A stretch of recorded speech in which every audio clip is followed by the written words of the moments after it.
안녕하세요. 한류의 신과 해외 반응을 소개하는 한류클라스TV입니다. 오늘은 영국 언론에 올라온 이 레전드 K-드라마를 보고 디즈니 제작자는 인어공주를 만들어라 라는 내용의 리뷰 기사를 살펴보고 이 드라마에 열광하는 영국 시청자 반응까지 살펴보겠습니다. 이 드라마는 한국에서는 대박을 치지 못하고 중박을 쳤지만 해외 팬들은 이 드라마에 엄청난 열광을 하며 K-드라마 팬들에게 도깨비와 사랑의 불시착만큼의 사랑을 받은 드라마입니다. 이 리뷰 기사를 보면 여러가지 의미하는 바가 큽니다. 영국 사회 속에서 어떻게 입소문으로 K-드라마가 인기를 얻고 있는지, K-드라마로 인해서 한국 입양자의 한국에 대한 인식이 어떻게 바뀌었는지, 길지 않는 리뷰 기사의 K-드라마에 대한 영향력과 할리우드 영화와 비교되며 스토리의 독창성을 인정받는 모습을 알 수 있습니다. 일단 리뷰 기사를 살펴보겠습니다. 저는 며칠 전에 푸른 바다의 전설을 다 봤습니다. 또 다시요. 솔직히 말해서 이 K-드라마를 몇 번이나 봤는지 확실히 말씀드릴 수 없습니다. 제가 얼마나 좋아하는지 말씀드리죠. 이번 시청은 제 딸 테일러와 함께 했는데 그녀는 정말 좋아했습니다.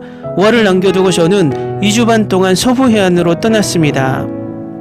베이 지역에 있는 동안 저는 여동생 친구, 그녀의 남편 그리고 어린 조카의 요청으로 2명의 조카와 함께 시청을 시작했습니다. 슬프게도 20화 중 6, 7화만 보고 나서 집에 돌아와야 했습니다.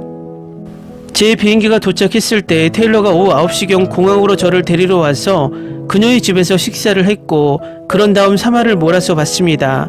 저는 거의 3주 동안 떠나 있었는데 새벽 3시가 되어서야 집에 돌아왔습니다. 어제 10살 난 제 조카가 오늘 저녁에 3화를 몰아서 볼까 하고 흥분해서 말했습니다. 테일러와 저는 7월 4일 저녁 후반에 마지막 2 에피소드를 끝냈고 이 드라마는 우리에게 필요한 모든 불꽃놀이를 제공했습니다. 다른 사람들과 함께 시청하는 것은 정말 즐겁습니다. 왜냐하면 그들의 반응을 볼 수 있고 이 드라마가 제가 가장 좋아하는 것 중 하나인 이유를 확인하게 되기 때문입니다. 테일러는 저처럼 K-드라마를 좋아하지 않습니다. 사실 가끔 그녀가 저와 함께 시청하는 것이 저를 즐겁게 하려는 것이라고 생각합니다. 하지만 어느 정도 유대감을 형성하는 시간이 되었습니다. 그녀는 제가 한국 입양아로서 내면의 한국인을 표출하는 지난 1년 동안의 여정을 이해합니다. 한국 드라마는 저에게 다른 어떤 것도 할 수 없었던 방식으로 제가 태어난 나라에 대한 호기심과 열망을 주었습니다. 그 여정에 대해 더 알고 싶다면 제 다른 리뷰를 확인하세요. 사랑의 불시착 K-드라마가 이 한국 입양아의 삶을 바꾼 방법을 읽어보세요. 테일러는 사랑의 불시착과 도깨비를 좋아했고 더킹 영혼의 군주를 즐겼고 어느 날 밤에는 2 주요 여성 캐릭터가 정말 마음에 들지 않음에도 불구하고 이태원 클래스를 다 보겠다고 말했습니다. 그녀는 푸른 바다의 전설을 가장 좋아한다고 선언했습니다. 그녀는 도깨비를 본 후에도 똑같은 말을 했지만 이번에는 다릅니다. 그녀는 문자 그대로 웃었고 전정과 함께 여러 장면에서 비명을 지르기도 했고 자신의 캐릭터와 정말 연결되어 있다고 느꼈다고 말했습니다. 테일러는 이 드라마에 나오는 분홍색 문어 인형을 원한다고까지 말했습니다. 그리고 그녀는 문자 그대로 이것이 역대 최고의 K-드라마인 이유를 10분 분량으로 요약해 주었습니다. 나는 그녀의 의견에 동의하지 않는다고 말할 수 없습니다. 사랑의 불시착도 이 드라마와 함께 이리자리를 두고 경쟁하고 있지만 말입니다. 시간여행, 전생, 조선시대와 현재를 넘나드는 스토리라인을 가진 인어, 더 이상 무엇을 바랄 수 있을까요? 말콤 그레드웰 씨 듣고 계신가요? 이 리비전 리스트 히스토리 팟캐스트 제작자는 디즈니의 인어공주를 너무 싫어해서 이 주제에 대한 3부작 시리즈를 만들었습니다. 심청은 인간 세계에 대해 배울 것이 많지만 그녀가 실제로 얼마나 똑똑한지 알 수 있습니다. 그리고 고전적인 인간과 사랑에 빠지다 스토리라인이 있을지라도 오히려 그 반대입니다. 심청은 또한 반발하고 허준재에게 그의 의심스러운 윤리 및 또는 행동에 대해 생각하라고 반문합니다. 그녀가 그에게 미치는 영향은 전면에 있습니다. 그러면 이민호와 전지현의 케미부터 시작해볼까요? 문자 그대로 차트를 벗어났습니다. 그리고 로맨틱한 의미뿐만 아니라 그들은 확실히 엄청난 케미를 가지고 있습니다. 두 사람 사이의 코미디 장면은 정말 웃겼어요. 얼굴 표정, 동작, 타이밍이 정말 완벽해요. 제 조카들이 낄낄거리고 웃으며 유머를 이해한다는 것을 보는 게 특히 재밌었어요. 푸른바다의 전설은 두 주연을 넘어 훌륭한 앙상블 캐스트를 보유하고 있는데 이는 정말 좋은 K드라마의 지표라고 생각합니다. 조선시대의 현대적 대응자를 발견하는 것은 재밌습니다. 태호는 말이 많지 않지만 그의 얼굴 표정은 차트를 벗어났습니다. 그는 너무 사랑스러워서 테일러는 그가 주연을 맡았는지 알고 싶어 했습니다. 전형적인 악당은 그렇게 전형적이지 않습니다. 우리가 그들이 받은 벌에 합당하다고 느낀 캐릭터는 단 한 명뿐이라고 생각합니다.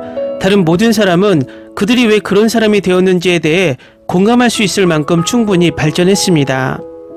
어쨌든 동정할 수도 있습니다. 좋은 캐릭터 개발입니다. 불만이 하나 있다면 허준재의 아버지와 이복형에 대한 설명이 부족하다는 것입니다. 그들이 한 일 중 일부를 왜 했는지 완전히 이해할 수 있을 만큼 충분히 보여주지 않았다고 생각합니다. 테일러와 내가 K드라마에서 좋아하는 또 다른 점은 패션입니다. 한국의 패션을 보여주는 것이라면 직접 보고 싶어요. 특히 남자들의 스타일링을 정말 좋아해요. 머리 스타일, 옷, 심지어 메이크업에 관해서도 남성들이 서양에서 남자들을 위해 만든 편견에 그렇게 제한을 받지 않는다고 생각해요. 이민호는 그들이 입힌 거의 모든 옷에 잘 어울려요. 그는 스타일리스트의 꿈일 거예요. 전지현도 마찬가지예요. 모두가 부자 아시안처럼 보이는 백화점 장면은 순수한 눈욕이었어요. 다음은 몇 가지 엄청난 패션 언급입니다. 허준재의 예쁜 핑크색 코트, 조남대의 메아스투, 후드티 위에 입은 태호의 긴 코트, 심청, 기부함에 있는 옷의 스타일링을 포함한 거의 모든 것. 저는 최근 틱톡 키스미 K드라마 에디션 시리즈에서 푸른바다의 전설을 소개했습니다. 저는 틱톡에서 아무것도 아니지만 게시한 지 하루나 이틀 만에 그 시리즈의 다른 모든 동영상의 조회수와 좋아요를 능가했습니다. 현재 조회수는 39,000회가 넘고 좋아요는 거의 5,000회입니다. 키스미 시리즈에서 두 번째로 가장 많은 조회수를 기록한 동영상은 김비서가 왜 그럴까이고, 세 번째로 많은 좋아요를 받은 키스미 동영상은 1391개의 좋아요를 받았습니다. 댓글을 읽는 것은 재밌습니다. 허준재와 심청이 불꽃을 튀기고 있습니다. 저는 보통 K드라마를 평가하는 걸 좋아하지 않지만 제가 평가한다면 푸른바다의 전설은 별 5개를 받을 겁니다. 이 드라마는 모든 게 조금씩 들어있습니다. 로맨스, 미스터리, 코미디, 역사적 플래시백, 처음부터 끝까지 순수한 즐거움이었고 제가 본 피날레 중 가장 만족스러운 작품 중 하나입니다. 그럼 저만큼 이 K드라마를 좋아하는 사람이 있을까요? 아직 보지 않으셨다면 무엇을 기다리고 계신가요? 리뷰 기사 잘 보셨나요? K드라마 리뷰를 정말 실생활에서 느낀 감정과 함께 재밌게 쓴 글입니다. 이 드라마는 한국에서는 저평가되고 해외 시청자에게 고평가되는 재밌는 현상을 일으키는 드라마입니다. 저는 개인적으로 재밌게 봤지만 두 배우의 인지도에 비하면 큰 흥행을 하지 못한 것이 조금은 아쉬웠던 드라마입니다. 한류 클래스TV는 한류 외신과 해외 반응을 꾸준히 쫓아가 보겠습니다. 재밌게 잘 보셨나요? 여러분의 구독, 좋아요, 댓글, 알림 설정은 컨텐츠 제작에 큰 힘이 됩니다. 그리고 항상 하시는 일마다 대박 나시고 행복하시길 바랍니다.